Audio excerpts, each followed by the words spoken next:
25th century AD. We sat there and looked at a rocket from Mars, and you just boggled the mind. Nice launch trajectory and countdown net. Pad is clear. 10, 9, 8. Launch auto sequence has started.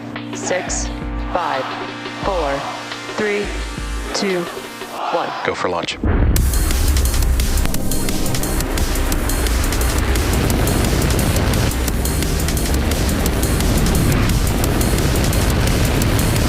Vehicle is supersonic. Stage separation confirmed. Dragon, separation confirmed.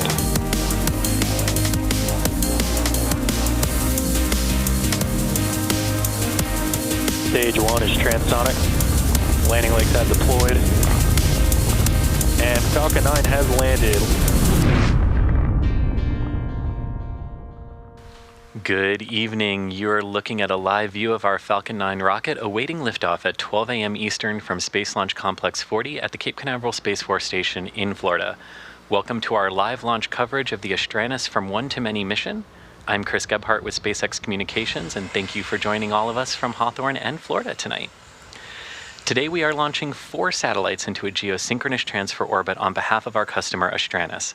Astranis is calling this mission from One to Many because the launch will grow their fleet of geostationary satellites from 1 to 5. One of the satellites launching today is Astranis' UtilitySat, the world's first geostationary satellite capable of performing multiple operational communications missions. The first customer for UtilitySat will be APCO in Mexico, and the satellite will serve a variety of customers for shorter duration missions throughout its life on orbit.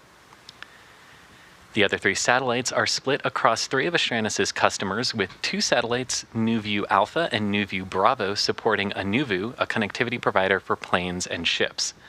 The 4th satellite, Aguila, will be the first ever communications satellite dedicated to the people of the Philippines.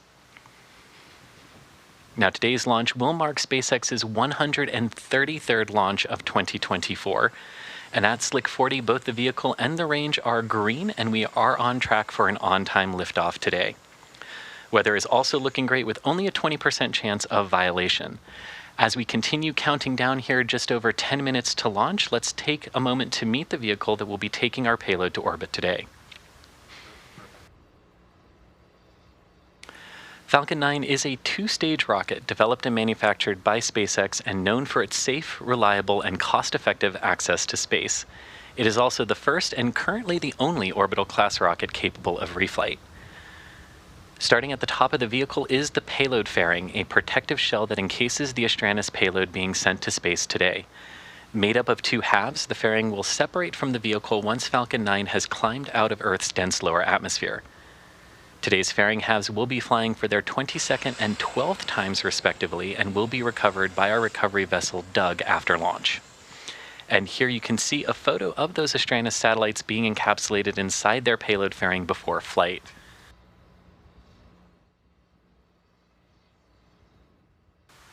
After that encapsulation was complete, the payload fairing and the Astranis satellites were taken to our integration facility where they were attached to the top of the Falcon 9 rocket where they sit today. Continuing down the vehicle, we have the 2nd stage. The 2nd stage is powered by a single Merlin vacuum engine, or MVAC, which is optimized to perform in the vacuum of space. Below that is the 1st stage, which contains 8 engines arranged around one center engine, all of which are held in place by a structure called the octaweb. Each of these 9 Merlin 1D engines delivers about 190,000 pounds of thrust at sea level, which gives Falcon 9 a combined 1.7 million pounds of thrust during liftoff. The Falcon 9 first stage is also equipped with 4 landing legs that deploy to allow for a vertical landing on either a drone ship or a landing pad. The booster supporting today's mission is flying for its 7th time, having previously supported the Crew 8, Polaris Dawn, CRS-31, and 3 Starlink missions.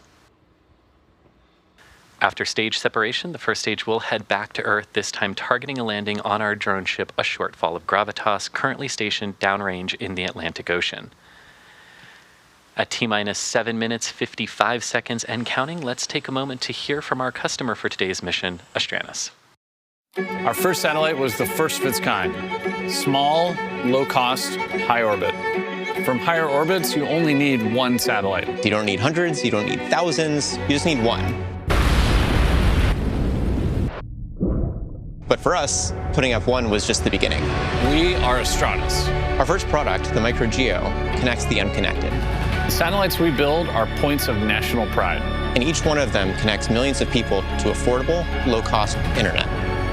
But our mission doesn't stop with comms. And it doesn't stop with GEO. We're working with Space Force to bring resiliency to the GPS satellite system. We're also working to connect and protect astronauts on the moon. And maybe someday we'll even build a habitat that they'll call home. We're the only company building this today. Why? Because space is hard and high orbits are harder. The radiation environment fries normal hardware in days or even hours. And medium-class rockets can't even get you all the way there. We had to invent an entirely new class of spacecraft. It took us years, but after countless radiation tests and revisions, we made it happen. That's why we're ramping up production right here in America. We've built 5 satellites, sold 12, and plan to launch over 100 satellites by 2030. That's more than the rest of the industry combined. We are Astranis. We invented low-cost, high-orbit satellites. We're building the future. And we're just getting started.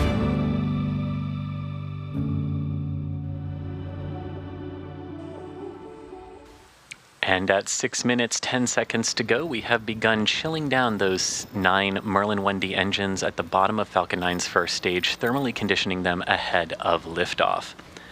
Now, Falcon 9's primary objective today is to launch the 4 Astranis satellites into a geosynchronous transfer orbit, or GTO. After liftoff, about a minute into flight, the rocket will reach max Q, or maximum aerodynamic pressure, as Falcon 9 accelerates through the thick lower atmosphere. About 2.5 minutes into flight, Falcon 9 will arrive at its second major flight milestone, main engine cutoff, or MECO. Immediately following MECO, the first and second stages will separate, and following stage separation, the second stage's single MVAC engine will ignite during second engine start, or SES-1, allowing the second stage to continue carrying the satellites to their intended orbit today. A little less than a minute later, the payload fairing will separate, exposing the Astranis satellites to space for the first time. Meanwhile, the first stage will perform its entry burn as it re-enters Earth's atmosphere, slowing down and reducing the heat and stress on the vehicle as it heads toward a landing. About a minute after the first stage entry burn ends, the second stage will then shut down its MVAC engine. Falcon 9 tanks are pressing for strong back retract. And you can hear there that Falcon 9 is pressurizing ahead of strong back retract, which will happen just under a minute from now. Following the end of the entry burn, the second stage will shut down its MVAC engine after reaching its initial parking orbit today. And a few seconds after that, Falcon 9's first stage booster is set to land on the short strong back lower has started. Gravitas drone ship. And there you can hear callouts for the retraction of the strong back. You can see 2 cradle arms there just below the payload fairing that says Astranis, and you can see those cradle arms opening now. In just a few seconds, the transporter erector will pull back by a few degrees to its pre-liftoff position.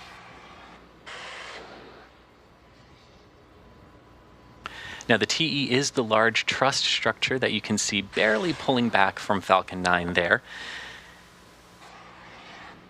This transport is designed to raise and support Falcon 9 at the launch pad, using umbilicals or flexible lines to route the vehicle's fluids, power, and telemetry from the ground systems to the rocket and the payload until Falcon 9 switches to internal power just before liftoff. At this point in the countdown, both the first and second stages are nearly loaded with 1 million pounds of rocket-grade kerosene and liquid oxygen. Both the first and second stages should finish wrapping up propellant loading here, with the first stage ending about 23 seconds from now at the 3-minute mark, and the second stage following about a minute later at T-minus 2 minutes. After that, the next major event will come at T-minus 60 seconds when Falcon 9 will enter startup.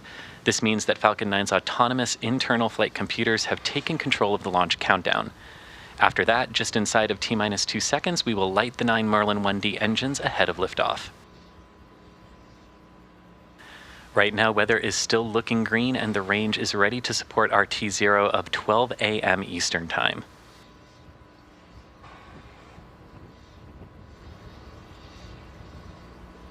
Stage 1 LOX load complete. And there you hear confirmation that propellant load onto the first stage has been completed ahead of the launch of the Astranis from one-to-many mission, which is carrying 4 satellites into a geosynchronous transfer orbit today and will help build Astranis' fleet of geosatellites from 1 to 5.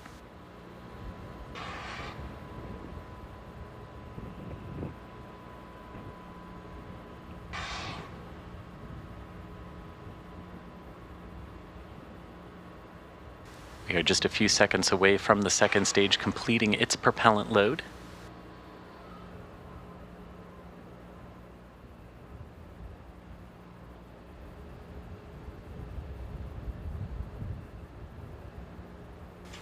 As a reminder, this will be our Stage 2 LOX load complete. Our 133rd launch of the year, with one more to go. And you also heard confirmation that the second stage has completed propellant load. The white vapors that you see venting from the transporter erector is normal and is part of our process for closing out the vehicle and ground systems ahead of launch. Ground gas closeouts. And there you hear good confirmation that ground gas closeouts are complete, meaning that we are preparing Falcon 9's ground support system for launch today as well.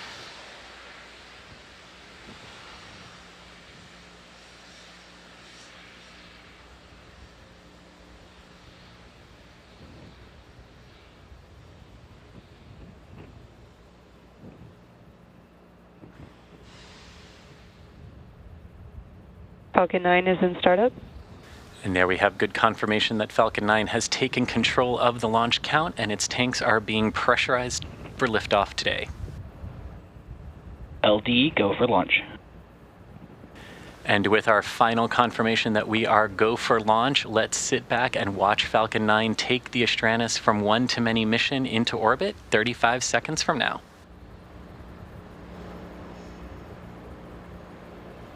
T-minus 30 seconds.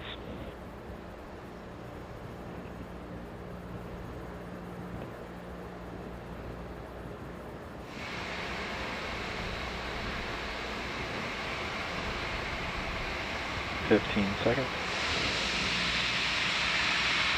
T-minus 10, 9, 8, 7, 6, 5, 4, 3, 2, 1.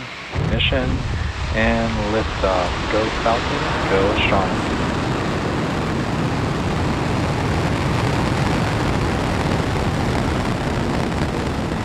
Vehicle is pitching dead range.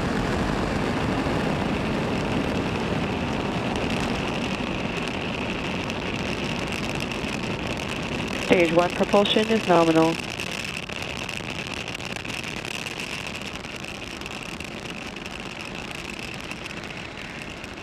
And 30 seconds into the flight, Falcon 9 has successfully lifted off from Space Launch Complex 40, and we heard some good initial callouts there for power and telemetry nominal and the vehicle pitching onto the proper course for launch today. After clearing the tower, Power and telemetry nominal. After clearing the tower today, we tilted or gimbaled the engines to initiate a roll maneuver on Falcon 9. This enables the vehicle's antennas to stay in the best position for communicating with the ground while also slightly pitching the rocket over onto the correct flight path. Vehicle is supersonic. And we hear confirmation there that we are supersonic, approaching max Q, or the moment of maximum aerodynamic pressure.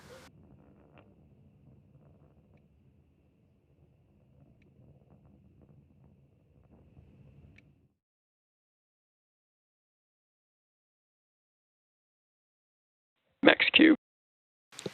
And there you hear a good call out that we have passed max Q.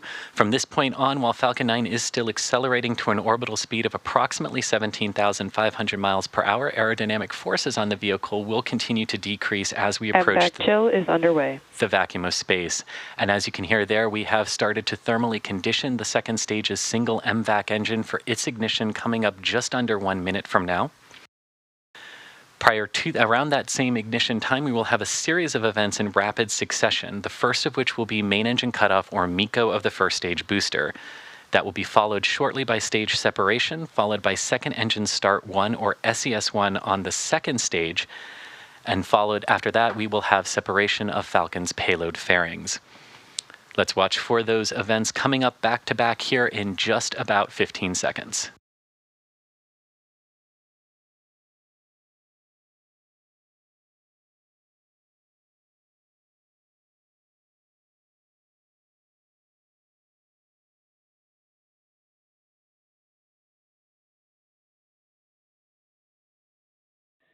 Main engine cutoff. Stage separation confirmed.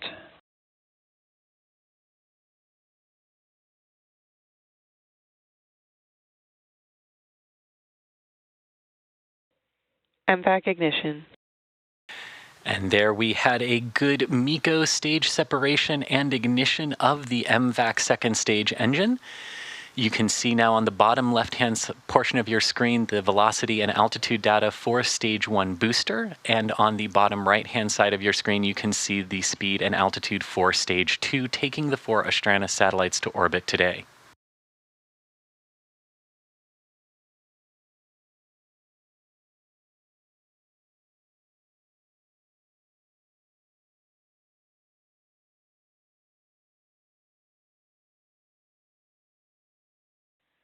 Fairing separation confirmed. And there you heard and saw a good separation of our payload fairing. Both of the payload fairing halves on today's mission are flight proven, with one half flying for its 22nd time and the other for its 12th. Both of these fairings will now parachute down to the Atlantic Ocean, where we will be attempting to retrieve them on our recovery vessel, Doug.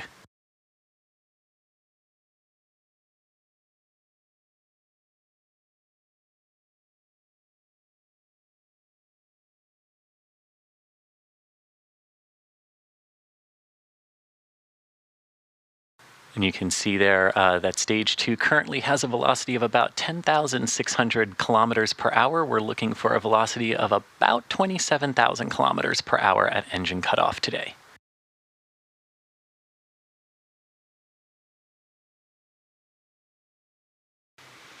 Now, 4 minutes, 30 seconds into today's mission, our next major milestone in flight will be stage 1's entry burn, which will take place just past the 6-minute mark into flight. For this entry burn, we relight 3 of the M1D engines on the first stage booster, which is similar to pumping the brakes to slow the vehicle down as it passes back into Earth's atmosphere. The entry burn helps us reduce the heat generated from the friction of the atmosphere and reduces aerodynamic forces acting on Falcon. And reducing those aerodynamic forces are very important, as it helps us maintain controlled flight, prepare the booster for landing, and also helps us with refurbishment and reuse. Now, during that entry burn today, Falcon 9 will be decelerating by firing its Merlin engines, but it will still be traveling really fast, which causes the booster to fly through the Merlin engine's exhaust gases, or plume. This deposits a layer of soot on the outside of the vehicle, and that soot comes from the carbon-based fuel that Falcon 9 uses. Now, with each flight, that soot builds up a little bit more on the outside of the vehicle, and that's what gives the Falcon 9 first stages their distinctive reuse look.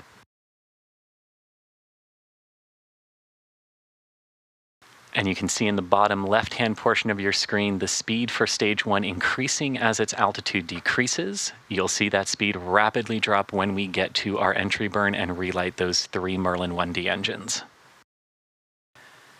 Now, reusability is also key to lowering the cost of access for spaceflight, which enables more investment in critical scientific research. The Falcon 9 first stage supporting today's mission will be performing this entry burn for its 7th time. Stage 1 entry burn startup. Stage 1 FTS has safed. And there we can see that entry burn underway, as well as the call out that the flight termination system on the first stage has safed. Gorgeous views from that onboard camera from the first stage there. And you can see that speed dropping rapidly now on the first stage as well. Stage 1 entry burn shutdown. And there is confirmation of entry burn shutdown.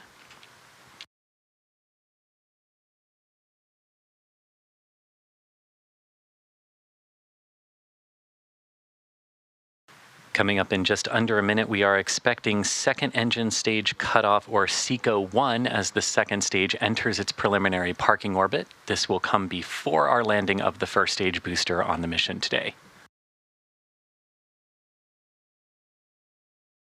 Second stage in terminal guidance.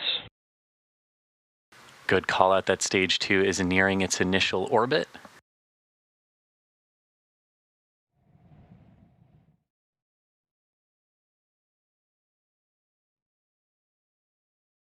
can see the stage 2 velocity increasing Stage as 1 transonic. the stage 1 velocity. Stage 2 FTS has safed.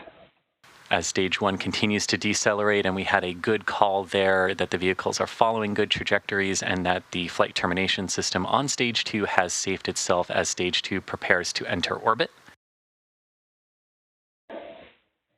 MVAC shutdown. Stage 1 landing burn. And with stage 2 shutting down its MVAC engine, stage 1 is performing its landing burn, heading toward a shortfall of gravitas. Nominal orbit insertion. Landing leg deployed.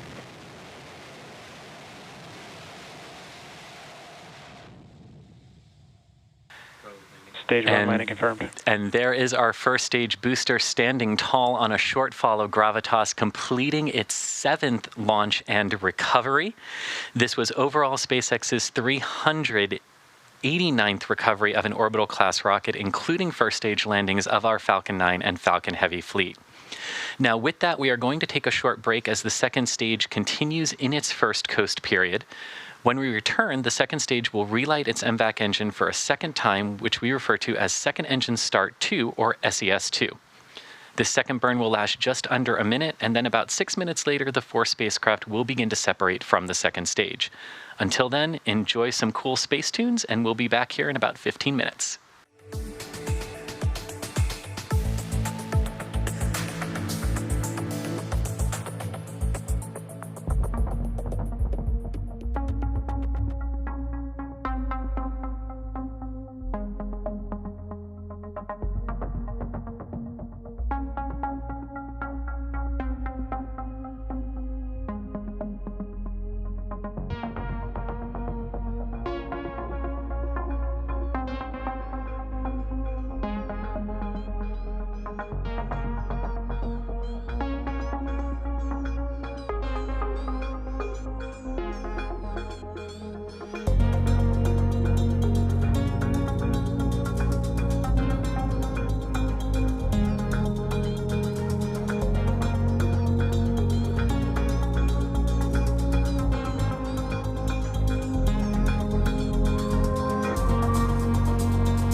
And welcome back.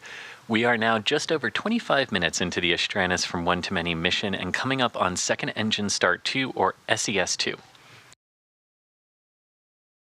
Coming up in just over a minute, we will have the second ignition of Stage 2 for a short burn, which will last for just under a minute and culminate with what we refer to as Second Engine Cutoff 2, or SES-2. Now, this burn is designed to send and change Falcon 9's orbit into a true geostationary transfer orbit, which will allow us to deploy the Astranis satellites into their intended orbit today. About 6 minutes after this burn is complete, we will have our first payload deploy.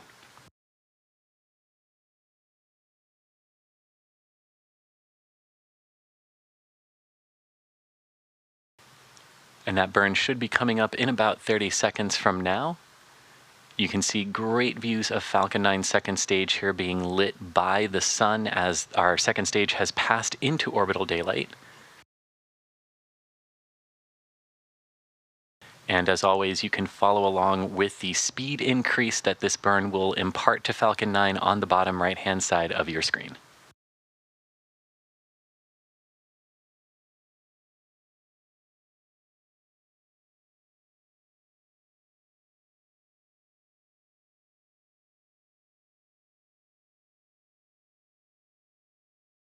And there we see the ignition of the second stage MVAC engine.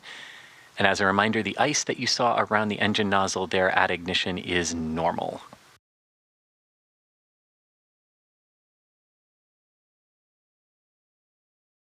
Again, this burn will last for just about a minute and put the second stage into the proper transfer orbit as it prepares to deploy the 4 Astranis satellites on board.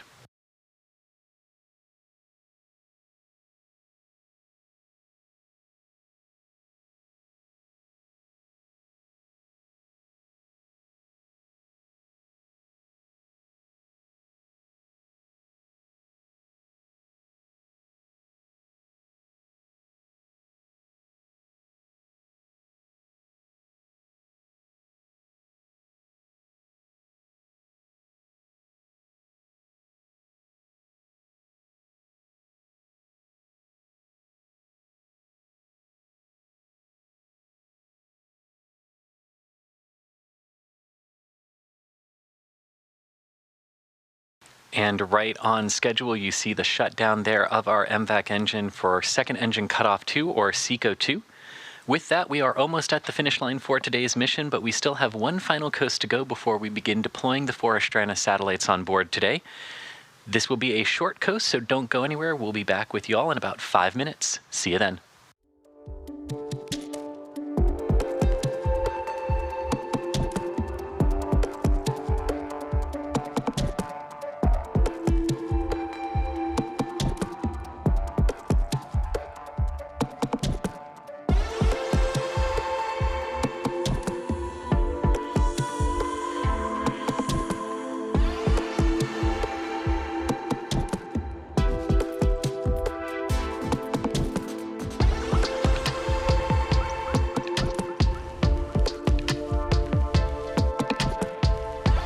Download insertion.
Hello and welcome back to the Astranis From One to Many mission.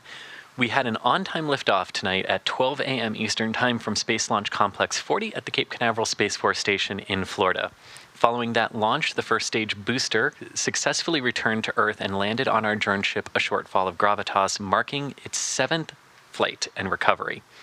We also had 2 successful ignitions and shutdowns of our second stage MVAC engine and are in the correct transfer orbit for payload deployment of the 4 Astranis satellites.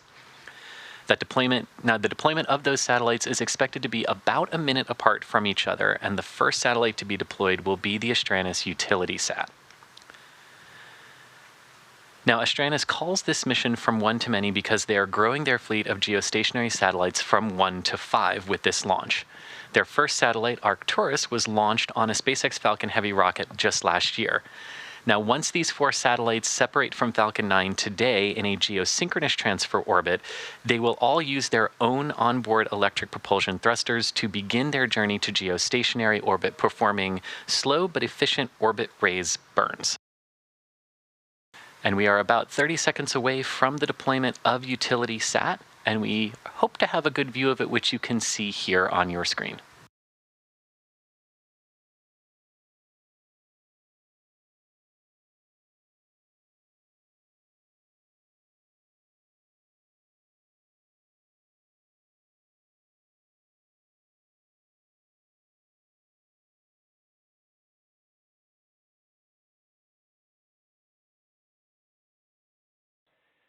Astranis GS002 separation confirmed.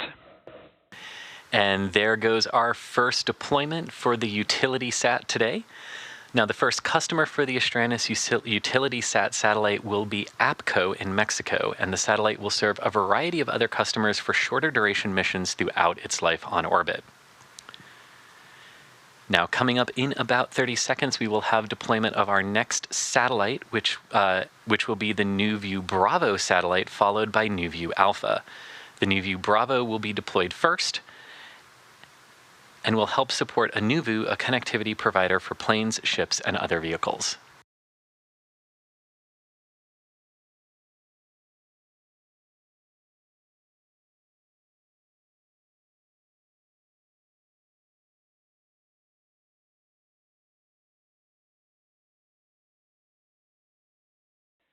Astranis GS004 separation confirmed. And there you hear and see confirmation of NewView Bravo's deployment. Up next, in about 45 seconds, will be deployment of the NewView Alpha satellite. Together with NewView Bravo, these 2 satellites will collectively cover the entire continental United States, improving in-flight connectivity for Anuvu's customers on planes, ships, and other vehicles.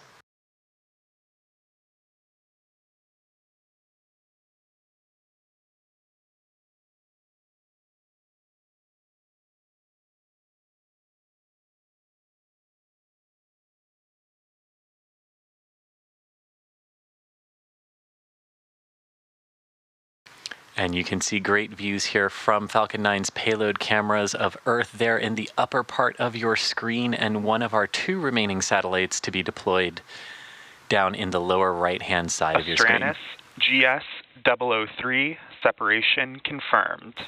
And there you see and hear confirmation of NewView Alpha's deployment. It's joining NewView Bravo on their collective mission.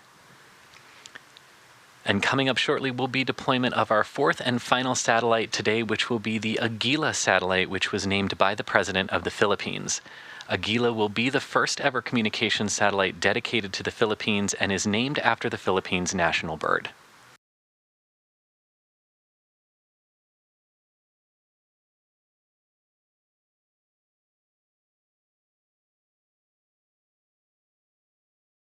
And there you can see the Aguila satellite preparing for deployment in about 10 seconds.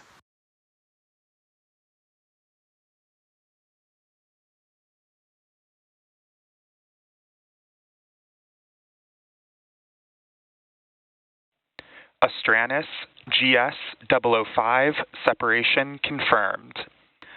All payload separations confirmed. And there you see the deployment of the Aguila satellite, completing our deployment of the 4 Astranis satellites on today's mission, as Astranis is now well on its way to growing their fleet of geostationary satellites from 1 to 5. Now, today's mission marked SpaceX's 133rd launch of the year, but we're not done yet. We still have one more coming up tomorrow before we ring in the new year. Be sure to follow us at SpaceX on X to keep up with all the latest updates. But before we sign off, we want to thank Astranis for entrusting us with today's mission, the Eastern Range and the FAA for their ongoing support, and of course, all of you for joining us tonight. Thank you all for tuning in, and we will see you again soon.